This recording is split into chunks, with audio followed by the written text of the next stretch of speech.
All right. Hi, everyone. Today I'm here with Tom Herbert. He's a climbing nutritionist coach. He's been on the channel before. We've done a really long format style talking about nutrition for climbing. You can go watch that. I'll link it down below. It's very informative. I've had a lot of people message me about that. It's helpful. It's really great. Today we're going to do a little bit shorter format. Tom is going to talk to me about nutrition coming back from lockdown. I'm like a lot of people that I know. I wasn't as active as I like to be. I was running, I was doing some stuff, but during lockdown, like a lot of people, I put on a couple kilos.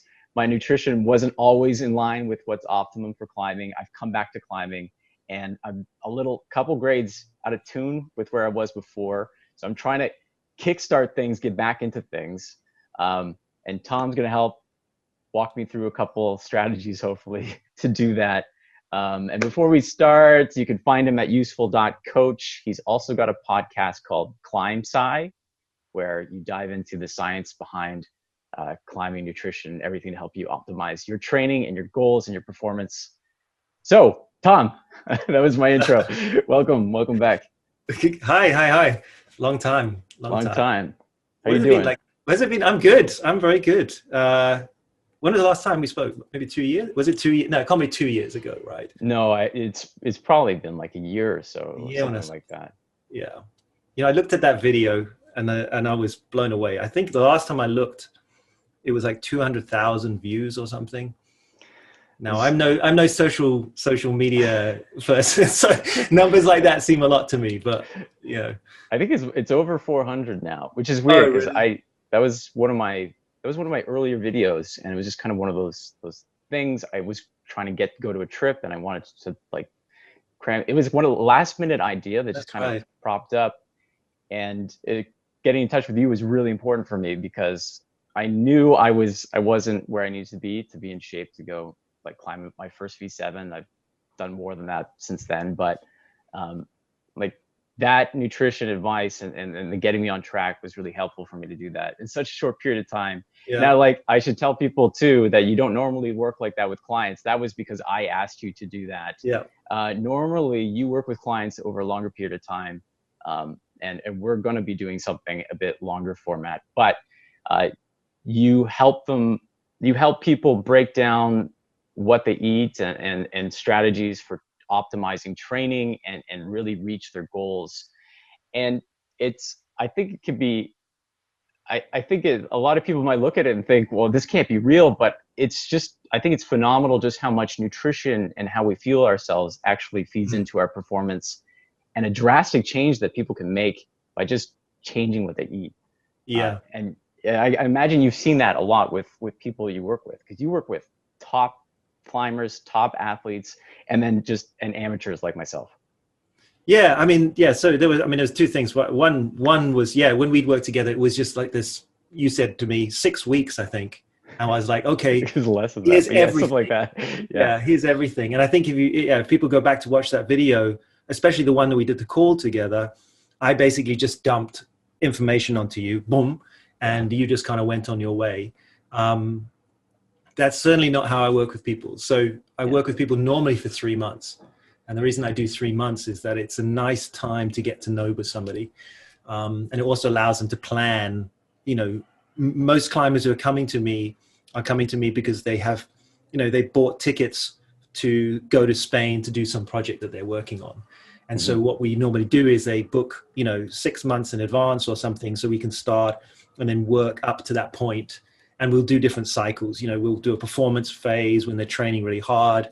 And then we'll do, we'll taper down and do like a dieting phase right up to the point where they kind of polish up and everything like that, which is the fun thing about it. And then inevitably, and this is what I love about this coaching thing, is that, food and nutrition, we look at it as a means for performance or, getting healthier. But I'm telling you, 9 out of 10 people who I work with, there's a lot of underlying stuff going on. So, climbing is a body weight sport, strength and weight ratio. We all know that. But what I see a lot, and this is what I really love about my job, is you start to unravel that there is body image stuff, that there's there's concerns about things. There's people who are kind of restricting food or dieting because they don't feel good enough, either physically, in terms of the sport, also physically in terms of just social, you know, just how they appear in public and things like that. Mm-hmm. So what happens is that within about 2 or 3 weeks, these things start bubbling up. Right. And we start looking at different things. So there's lots of levels to nutrition, and that's got to be why it's so important to make bespoke programs for people, right? Yeah. Because I think the instinct a lot of people want, and I know sometimes I've been messaged to ask, like, can you give me tell me exactly what you've been tell me exactly what you've been eating. And I think we can give heuristics or general advice and guidance, but to your point right there, like, a lot of this comes down to the individual and what your relationship is, or access to food, and just how you treat it and what it's like in your everyday life.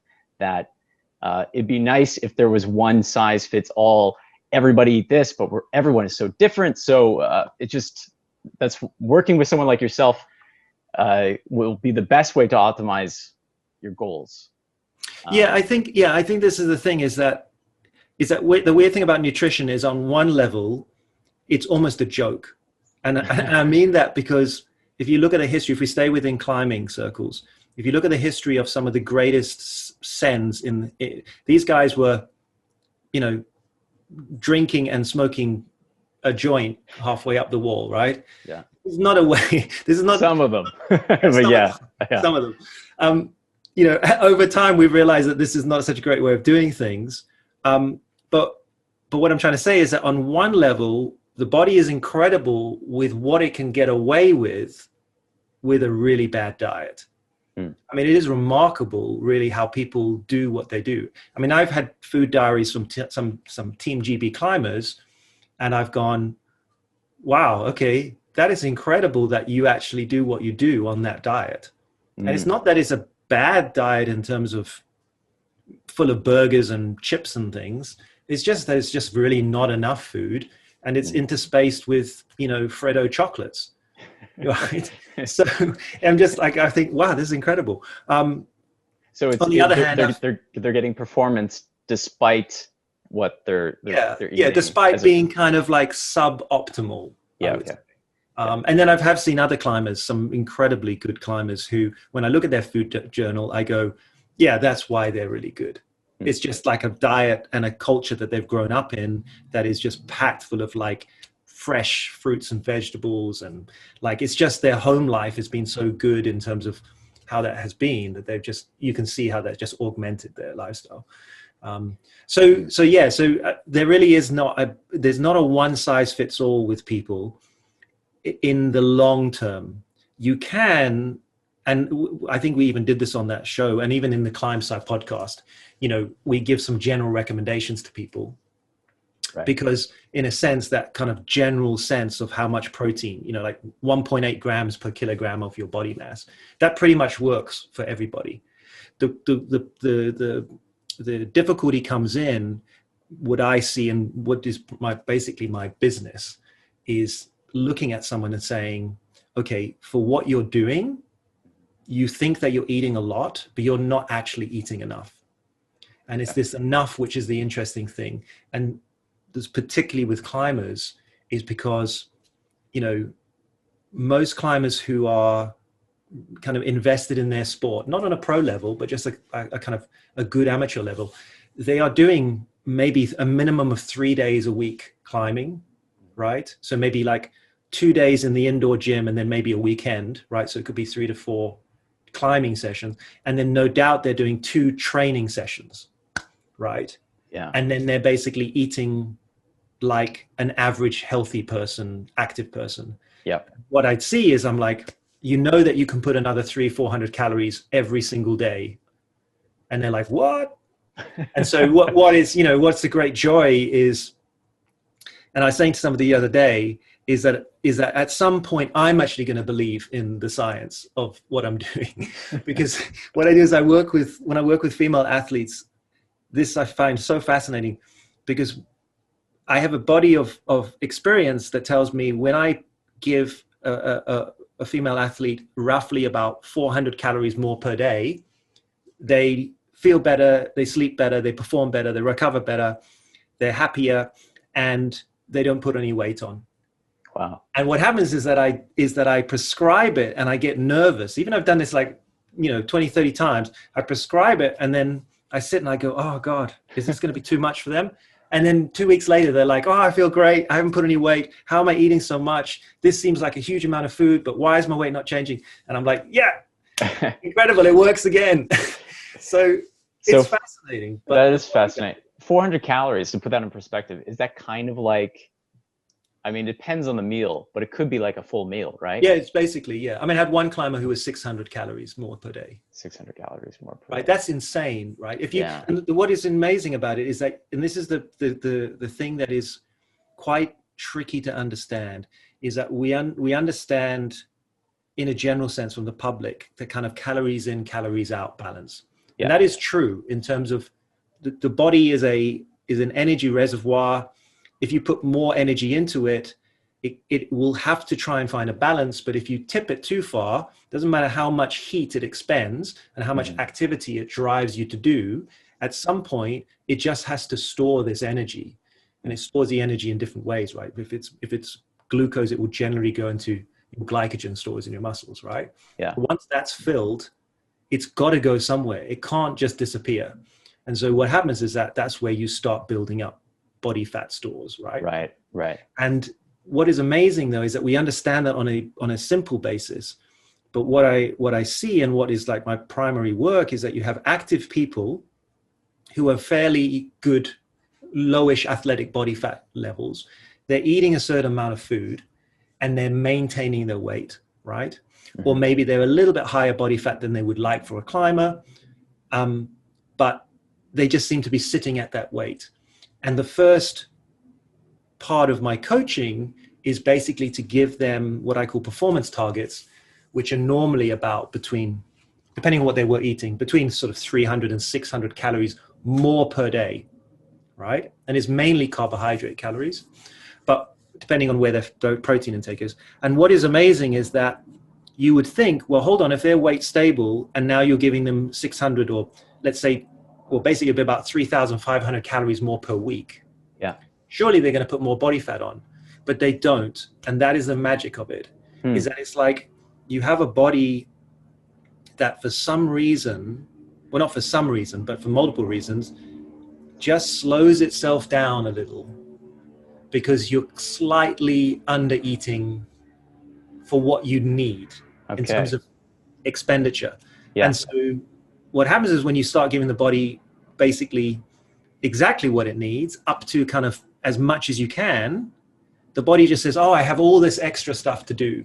Yeah. And then it just performs well, it recovers better. And so this is the balance bit that a lot of people misunderstand with the body, is that there is a point, if you feed your body too little, it will find an equilibrium and sit there. And if you feed it too much, it will actually slow down its build. And this is the other thing that's very interesting, is that if it is just an energy balance thing, people who are obese or morbidly obese should be 3 or 4 times their size, but we don't see that.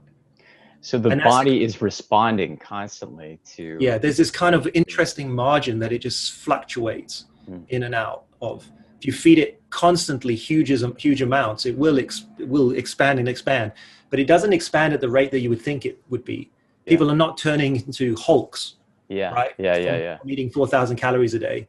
But that's also because, say somebody who is maybe morbidly obese or something and sitting in like 120 kilo, 140 kilo as it grows, right? And then this is not big muscly guys. This is kind of, they are moving and they're shifting and they're expending 3,000 or 4,000 calories a day just to move around. Sure. So this is complete. And then what you see on the other side is as the smaller you get, you're obviously expending less. And so there's this massive shift. And we don't, keep talking about this, but the whole, what I'm saying is the interesting thing about it and working with somebody, and the reason I work with somebody for 3 months is that the first part of it is to try and find this, is what actually happens if you stop dieting or stop weaving in and out of your energy intake as a climber and spend 2 weeks where I've jiggled my calculations to find the best estimate, and I'm saying, go and eat this. Yeah. Let's see what happens with your weight, and let's see how you feel. And if your weight doesn't change, then we'll put a little bit more in until we start seeing this little creep up. And as an encouragement to people who are listening, this is one of the things I would encourage you to do, is maybe stop dieting for a while, even if you're slightly higher body fat than you think, and do a kind of reset for 2 weeks. And maybe the lockdown has been a kind of reset, but it's been a reset without you really understanding what you're doing. So for people on the other side who might have started to put on more weight during lockdown, Yeah. And really because we've been stuck at home, we haven't been able to get to the gyms. The gyms have opened up, I think, just over 2 months ago. So here, I think a lot of people that I know and have seen and talked to at the gym, they've come back, they feel out of shape. They feel they've put on, I know some people put on like 10 kilos, Wow. 5-10 kilos, and they feel heavier. And they're kind of on that other side where the lack of exercise, lack of getting to the gym have just kind of accumulated to a point. Yeah. So now they need to jumpstart and get back into things, so they get back into shape. Are there good strategies for those people to get themselves back to where they were before lockdown? Yeah, I think the easiest way to do it is, I think what we tend to see is that if you're a very active person, you develop a kind of eating habit, the type of foods you like, the size of the portions you have, some of the snacks you do. And what happens is that many times when something interrupts your activity, you don't tend to change how you're eating. Yeah. And so what happens is that you just tend to eat like an active person, and you're not really active, right? So that's what will be the creep. And the other thing as well is, with all of this stuff about COVID, there has been this kind of underlying stress and anxiety that is a very real thing. And it manifests in different ways. I've spoken to people who suffered from depression for the first month. I suffered from depression for the first month. I didn't know what to do, right? That will change your eating habits. For some people, that will stop them eating because they like to have control. For others, they will turn, and we generally turn to things like that are sugary, starchy. I think I ate more bread and toast during this period than I have in my life. I don't know why. I just was like, oh, fresh bread, I'm just going to eat this. This is really nice.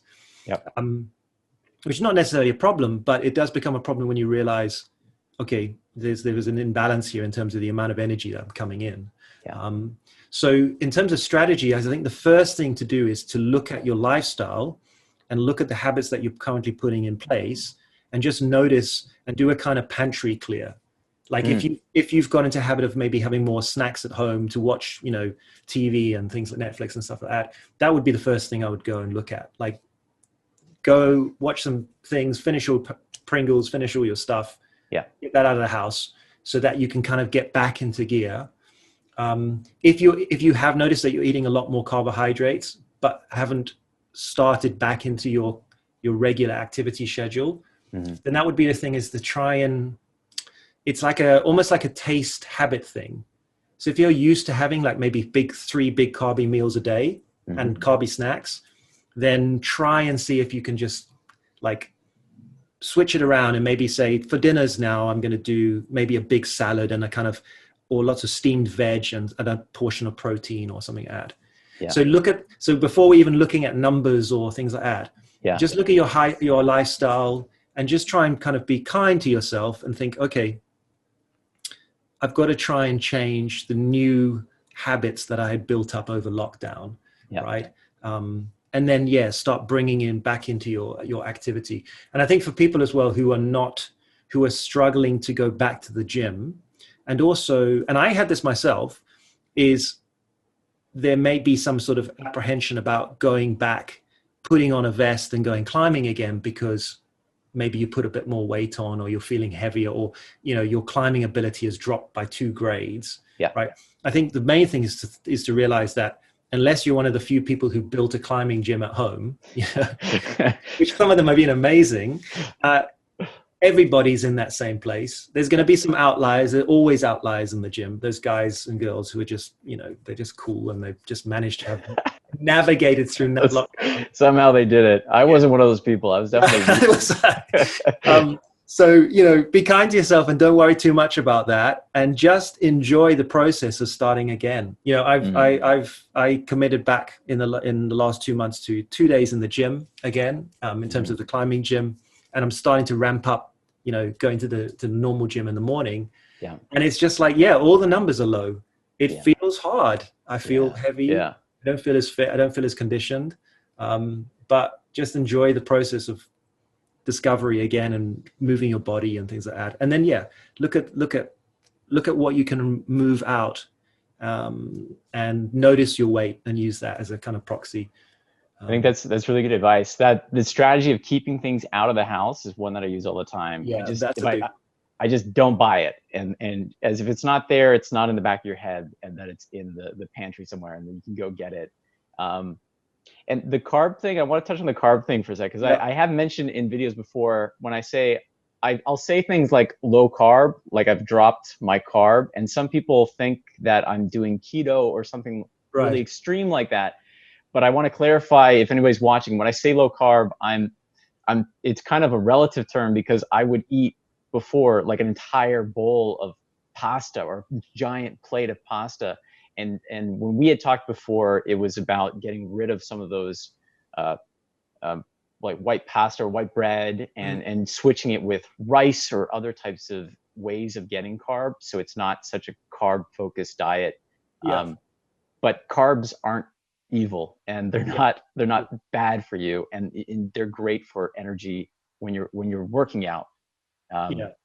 So one of the things that we'll do together is that I will manipulate carbohydrates for what I call normal days, which really are just days when you're not doing any specific, what I call muscle taxing training.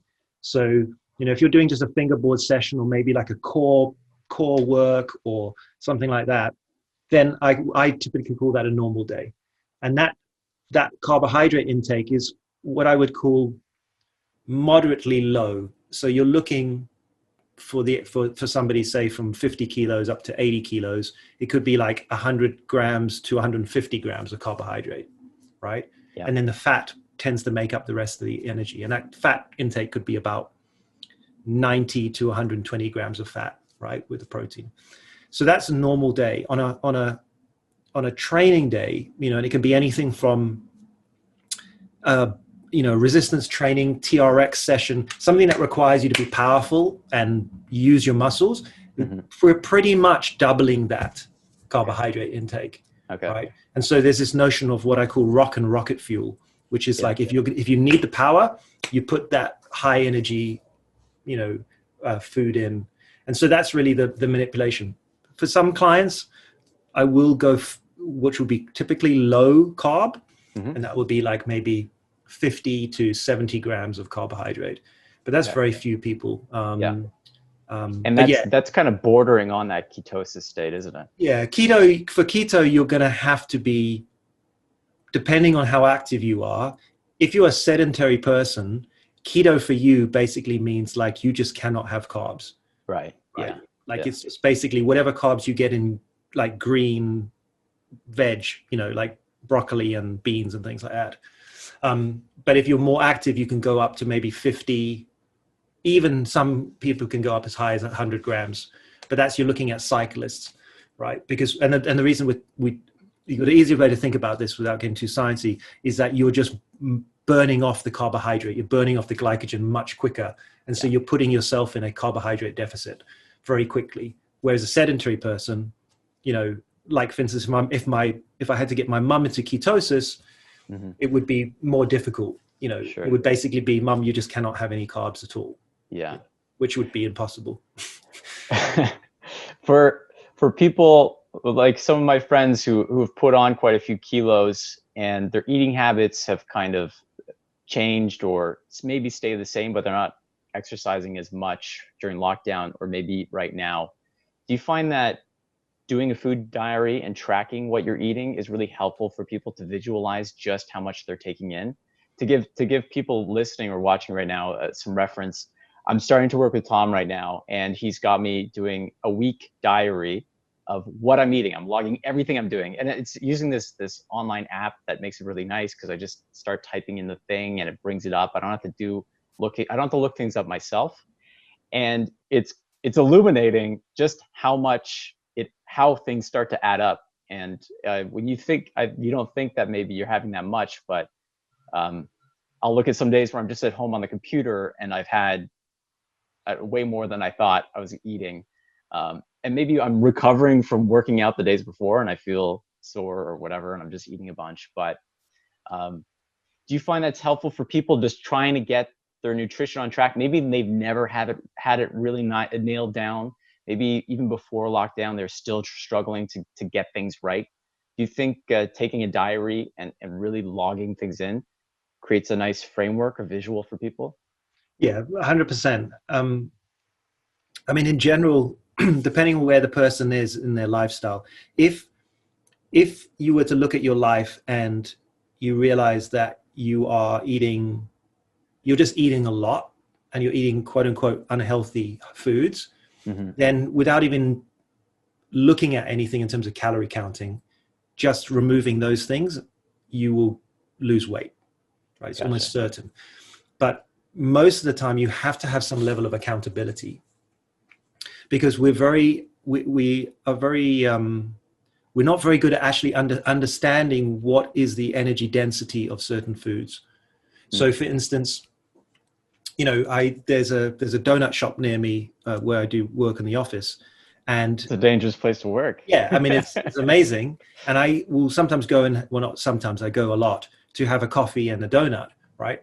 And this little thing, you think, wow, I've eaten this thing in like a minute and a half and it's delicious and it's light, right?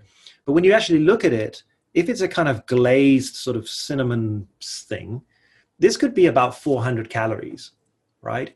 Yeah. Now if you were to have that as part of your overall intake for the day, like maybe take that as maybe part of your portion of carbohydrate, maybe like 25% of your carbohydrate, that can be very useful, right? Because you've had your literally cake and eat it, right? Yeah. But where it can go wrong is that we can kind of underestimate these small little things. So what will happen is that you have your normal day's eating, or rather up to that point, let's say up to about lunchtime, you've had your normal intake. And then you think, oh, you know what, I'll have a donut. And then you have the donut, you get on with some work, and then you go home and you make your normal dinner. But what you don't realize is that donut really has just pushed you over, or at the very least put you into energy balance when you were wanting to diet. And you're thinking like, why? I thought I was dieting. And you're like, well, actually, no. Yeah. So what 100% of happens when I ask somebody to keep a food journal, and I specifically say, do not change any of your habits when you're keeping this journal, because I want to see what you're doing. People lose weight, right? Because what they've done is they're suddenly like, oh, this thing I'm eating now, I need to log. Yeah. And so it actually makes you take a second guess before you eat that. Yeah. Or like when you're going to put some sauce on or put some oil or whatever, you're like, oh, okay. Before I was just taking a chunk of butter and throwing in the pan. Now I'm like, oh, how much butter is this? So yes, I think if you really are serious about trying to do fat loss, I think it is nearly impossible to do it without some level of accountability. What I ask clients to do is not log the whole time, because to be honest, I couldn't do that even if you paid me. Yeah. Though some clients actually love it. I've had people who've been logging for 3 months. I mean, I don't know how, but they just like that sort of thing. Wow. But most of the time, as I ask people I give them targets, fat loss targets, and I say, use these tools like MyFitnessPal and stuff like that to plan ahead and say, okay, so what are the meals that I typically have? This is what I typically have. So let me just throw this in a kind of hypothetical day. Oh, wow. Okay. I wasn't getting as much protein as I thought I was. Oh, wow. I'm getting a lot more fat than I thought I was getting. Right. So what you can do is then you're like, okay, so maybe this breakfast that I'm going to do, maybe I need to actually change this some way. Or actually, I thought I could have this snack, but actually this snack is taking me over. So Yeah. that's something to remove. Or then you start switching. So you're like, oh, okay, that's interesting. If I'm going to have maybe a steak, actually, I need to cut the fat off the steak because that's just pulling me out. Or for instance, with your diary, I saw 73 grams of cashews. Yeah. It's, That was on my outdoor climbing days. I just had like a bag yeah. of nuts, and I'm just like, Now that's popping those fine, right? like Because nothing. in terms of the context of it, right? But for instance, nuts can be a real thing for people, is that they think because they are healthy and they're full of vitamins and they're tasty, but you can easily get 400 or 500 calories just in nice, fatty, delicious cashews. Yeah. So that's where, So again, really, that's what it is. It's just accountability. It's really, Yeah, really I think helpful. that's a great point. I remember last year when I was trying to cut really quick, I quickly figured out how much my regular things I was eating. Let's say like, I have a protein smoothie thing every morning, and I knew exactly how many calories that was, and then I don't really have to think about logging that every day. I just know, Yes. boom, 400 whatever calories. I've got that for breakfast. Um, I'm one of those people that have no problem eating the same things. Yeah. It's good to have diversity though, and to get those nutrients and everything like that. But it's nice to know that once you have a certain meal logged in, you can kind of gauge without thinking about it too much how much you're gonna get from that. Yeah. The other video we did, it goes into all this depth about nutrition and supplementation. If people want to watch that, they can get all the details on that. Yeah. But I wanted to ask you, is there maybe one or two that you would pick from that? I know maybe getting all of those supplements doesn't really work for everybody. It could maybe for cost reasons or something, or um, are there some that you prioritize that you'd say at least get enough protein, at least get enough this Right. or something? Yeah. So it's interesting. When you record things and put them online, Yeah, they're there. they're there forever, and people will quote you and bring it up. Yeah, fortunately, the conversation we had, there's nothing wrong with the recommendations I give there, Yeah. right? So I can blanketly say that. However, I've changed my mind over supplementation since, and not because there's anything wrong with supplementation, but I think there's actually it's less efficacious than you think it is, right? And the way that I think about supplementation now is actually trying to improve people's sleep first Really? and recovery. Okay. Okay. Yeah. So when I talk about things like a whey protein supplement or a plant-based protein supplement, nowadays I don't even call that a supplement. I call that basically a food. Okay. Because unless somebody has maybe a kind of a stomach issue, I will off the bat recommend purchasing one of these supplements. And the reason being is that it's just a very easy way to get protein into your day without having to purchase more food. And also to help you increase meals that are slightly low. So for instance, you said you have a meal that you typically have for breakfast. Many people will have a set thing that they just love eating for breakfast. And maybe it's some sort of like oatmeal or something like that. Without having to suddenly rehash their whole thing, their whole day, I can quite easily say, you know what, buy yourself a good protein supplement, just a plain whey protein or plant-based one. And then what you do is for breakfast, you don't have to change your breakfast that much. Just have a protein shake with your oatmeal, right? And straight away that meal has become a much better meal.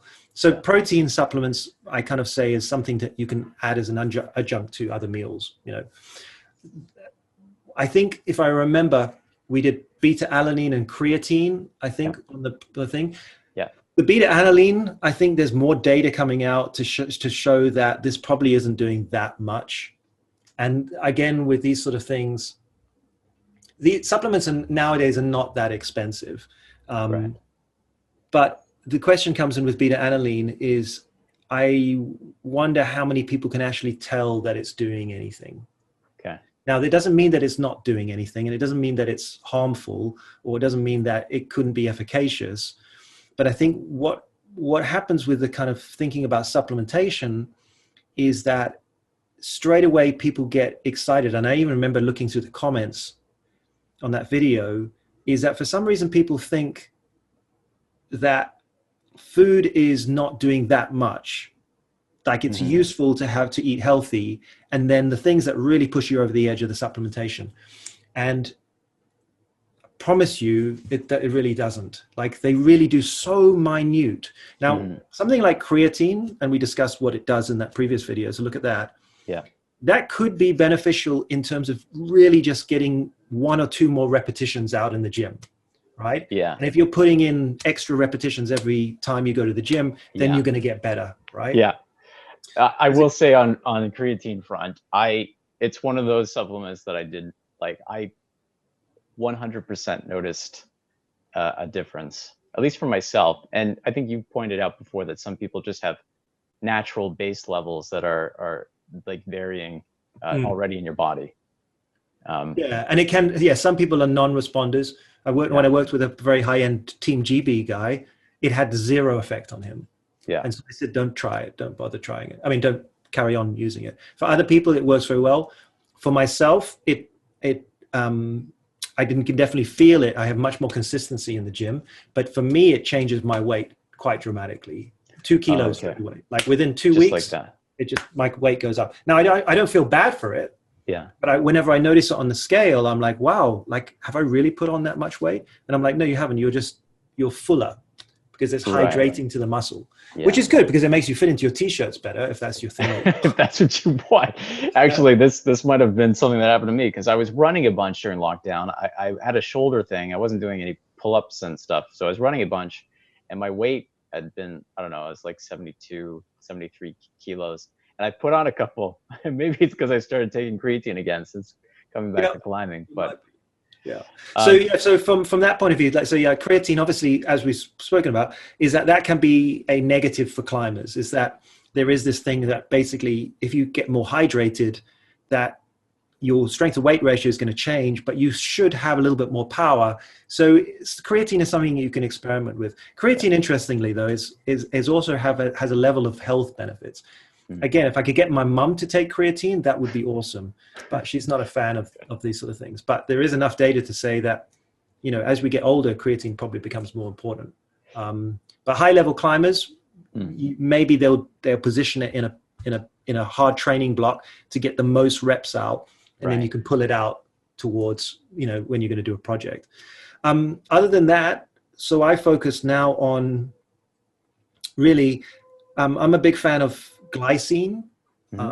So I think we mentioned that in the podcast, in the video. Yeah. But basically, I recommend to almost everybody about 5 grams of glycine before bed, and that just seems to help almost everybody with just a deeper sleep. And then taurine, which I think we mentioned briefly on the other one. Yeah.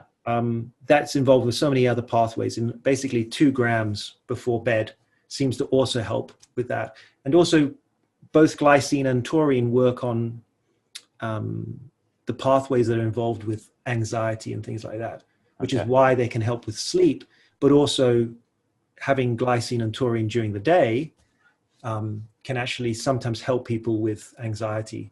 So you can actually do, you could take 5 grams of glycine and 2 grams of taurine for breakfast. It doesn't make you sleepy. That's okay.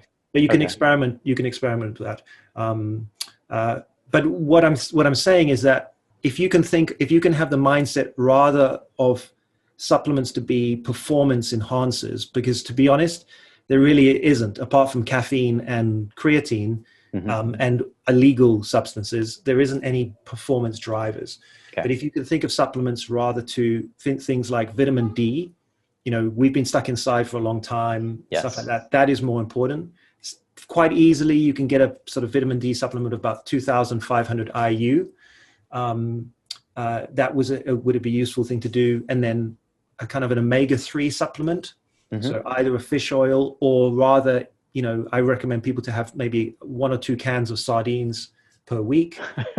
I won't be one of those people, but I can, or there's an algae supplement that you can have that will give you omega-3.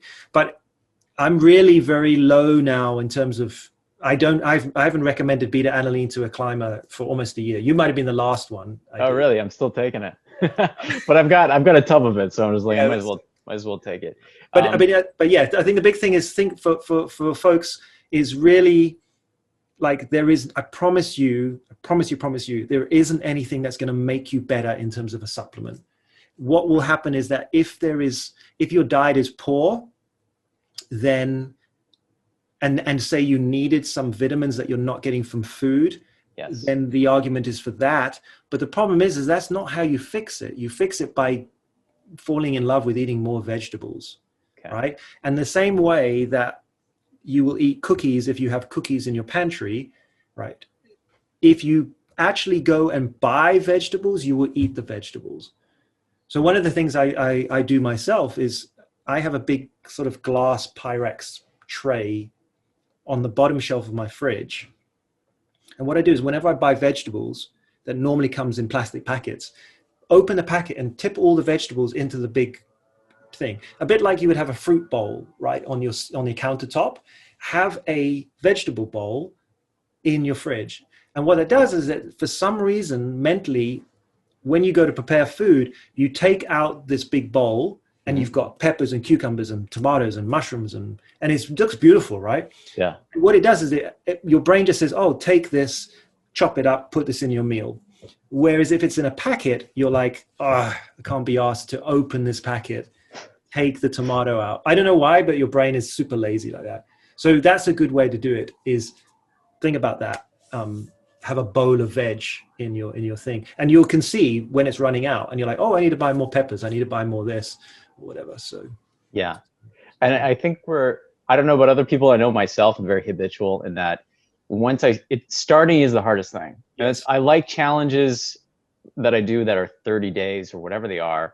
And I know it can be catchy for YouTube, but I'm really conscious that it takes something like that to build a habit. Yeah. And this should be something that's more than just for 3 months of a training plan. This should hopefully be changes that we make in our life to give us a better diet and well-being overall. Should hopefully have longevity.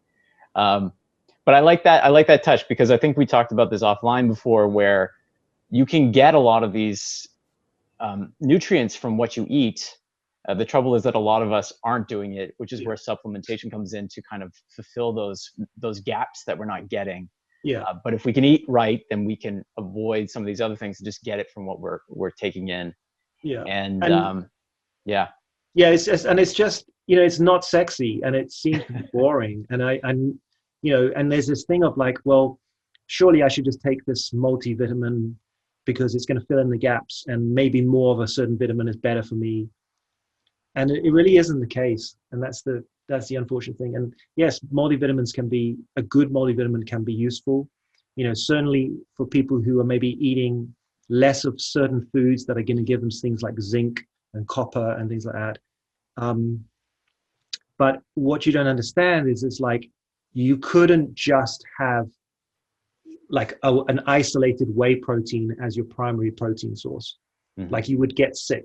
And the reason you would get sick is that you're just missing things, multiple different things, choline and taurine and methionine and all these sort of bits and pieces that you won't get with an isolated protein source. And it's the same with vitamins. You can't just take, extra of something, because what it does is it causes an imbalance somewhere else. And the great thing about fresh foods is that they get bundled with all these other things, which science, we keep discovering, are doing more and more cool stuff. Yeah. Right? Like your vegetables don't just have vitamins. They have all these polyphenols, and the reason that the color is the things that's what makes them healthy. And so there's all these just weird packed in things that if you have a diversity of these things, actually it makes you healthier. So, and it's also just it just creates, what I've heard once somebody say, one of the healthiest things you can do is learn to cook, because really it just opens you up to not only having time for yourself and enjoying that, and actually having almost like a meditative practice where for once you're just doing something creative and you're learning something and you're enjoying it. And if you're with somebody, you can have a shared experience, and then you get to enjoy it. That's a great thing about cooking. Yeah. But also you then have control over what you're putting in your body.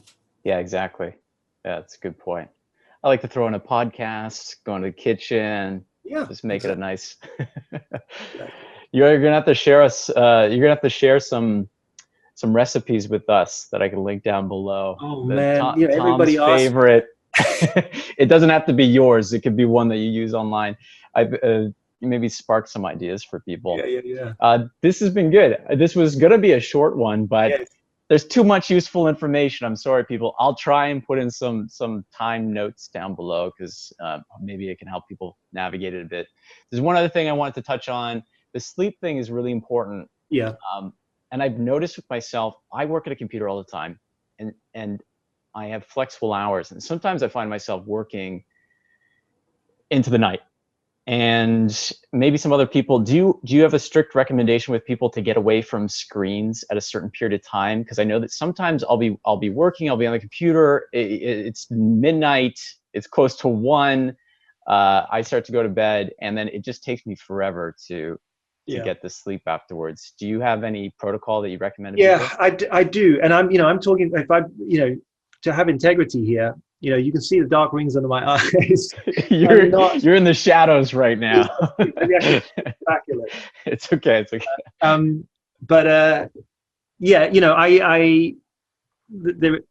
If I can give you an optimal thing, is that the easiest way to think about all this stuff is that our bodies have a circadian rhythm.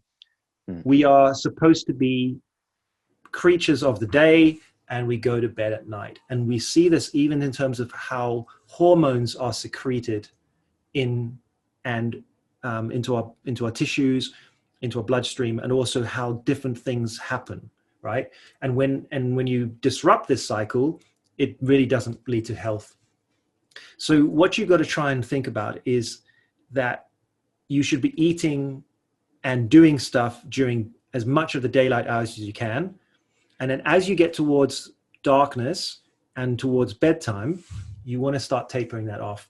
And one of the most helpful things to do is to send strong signals on either of these points. So for instance, food, energy, bright light, get outside if you can, or have bright white. This thing here on the side of me is a big SAD light for that very purpose, right?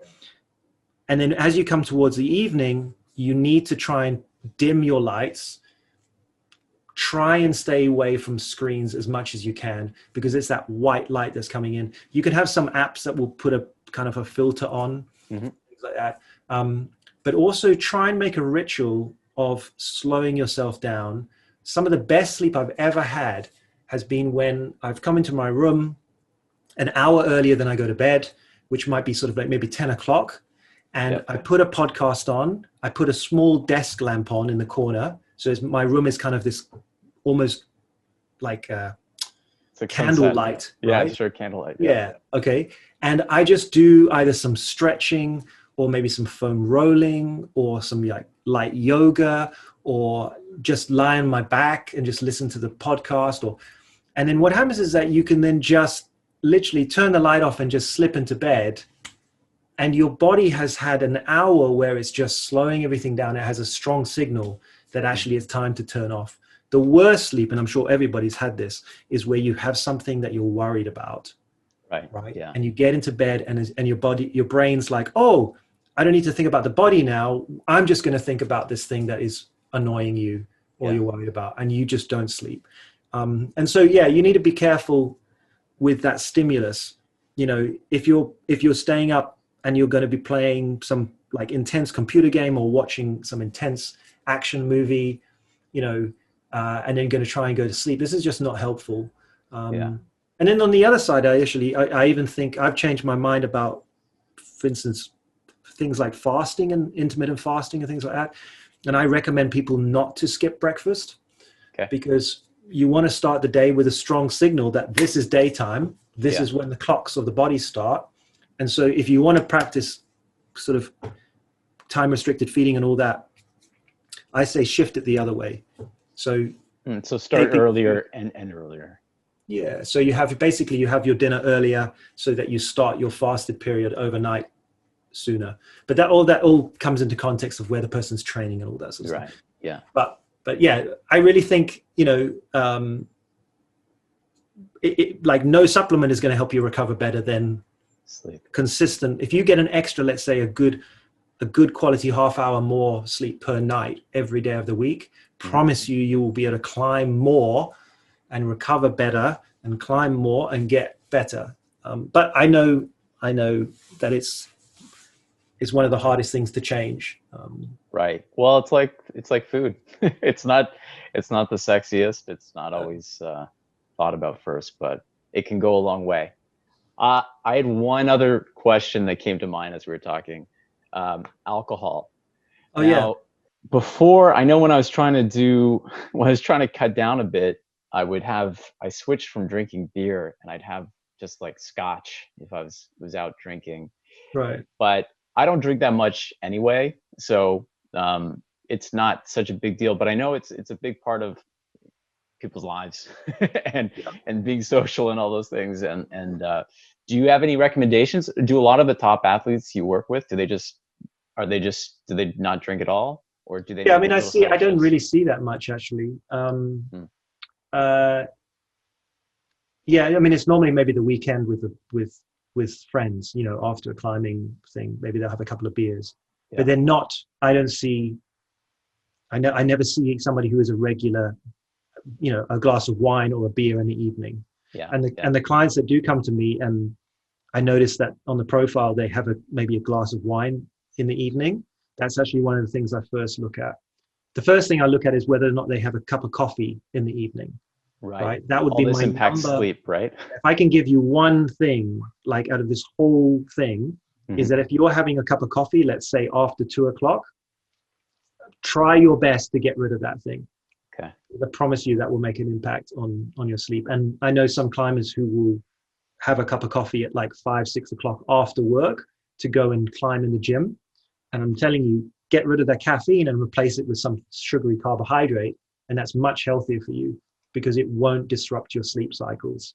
Right. The caffeine has a half-life of like 6 to 8 hours. Okay. So it 100% will interrupt the quality of your sleep. Alcohol is the same sort of thing, not the same level, but what we see from research is that if you have a glass of wine or a beer or something like that, and some people are different because they metabolize alcohol different, but in general, having a alcoholic beverage in the evening, though it increases or decreases onset of sleep, so you may fall asleep quicker, what it does is it interrupts the cycles of sleep. Right. So you don't actually have that quality sleep that you need. Okay. So that stuff in the evening is important to get right and kicking out. But in general, I think we've got a couple of research papers now that show that regular alcohol can interrupt, for instance, muscle protein synthesis, which could be recovery. So, you know, I'm a big person for the social dynamics. So if you're going and having a great climbing session and when you want to go out and have a beer with your mates, then, you know, feel free to do that. But if you're training seriously and you're ending your session every time at the pub with your friends, then you're probably pulling percentages of what you could get. And that's where you've got a balance between, you know, making sacrifices for what you want. Yeah. Similar with food, you know? Yeah. Great point. Tom, this is amazing. I hope people appreciated all this. I know I did. I think we thought this was going to be half an hour. I think that's I know. I was like, before we were planning, I was like, I think we'll do like a 15-minute video, something that short. But you know what? It's great information. And if someone who made it this long, then they were enjoying it, and that's good. You can find Tom at useful.coach. It's his website. You're on Instagram at usefulcoach. Yep. You got a podcast. He's a very busy man, so he's got a lot of clients, but if you want to work with him, you can do that because you work with people internationally, even though you're based in London. Yeah. So it's all online. And the big thing I say to people is that you can book a start date for either one of the 1 month coaching or the 3 month coaching way ahead of time. So if you've got something that you're planning to do, ping me an email and say, you know, could I start in February, March, right? And then you can book a place for that. And at least then you know that you have that. Because I don't work with many people at the same time. Yeah. Because I like to help people with, you know, basically I call it unlimited support. So, you know, So yeah, have a look at that. But Yeah, it's a lot of help, and yeah, I'm getting into it right now again, like a full 3 months with you. So it's really exciting. We've started things off, and I'm psyched. We can't travel right now because of COVID. It's all these things, but you could find so much, hopefully, in your own country around. yeah, I've got some domestic goals that I can still go do. So we're gonna work on that. We'll have some more stuff coming. But thanks for coming. Thanks for joining me today, and for talking.